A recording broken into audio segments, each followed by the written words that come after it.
In today's video, I'm going to teach you how to resize a photo in Canva. If you want your image to fit your layout more cleanly, resizing it directly inside Canva is a quick and simple way to do it. This is especially helpful when you're adjusting a design for social media, presentations, thumbnails, or any project where spacing and alignment really matter. I'll walk you through the process in a clear, easy way so you can make your photo fit naturally within your design. Start by opening your design in Canva.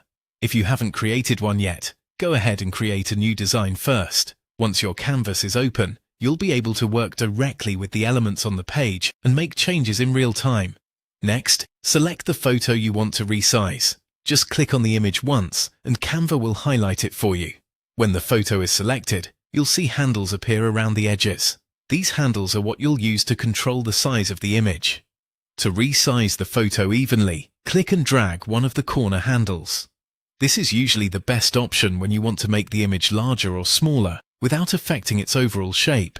As you drag, pay attention to how the image fits within the rest of your design. It's a good idea to resize gradually so you can keep the photo balanced with your text, graphics, or other visual elements. If you only want to change one dimension, use the side handles instead. Dragging a side handle lets you adjust just the width or just the height, depending on which side you choose.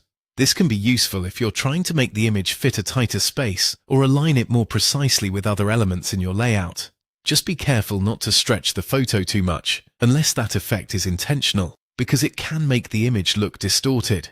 After resizing, you may need to reposition the photo so it fits your design properly. Click and drag the image into place until it looks right. This final adjustment helps make sure your layout feels neat and visually balanced. Sometimes even a small move can make a big difference in how polished the design looks. And that's it. Once you've resized and repositioned your photo, you can continue editing the rest of your Canva design with a cleaner, more customized layout. Take your time with placement and sizing, and you'll end up with a result that looks much more professional and intentional.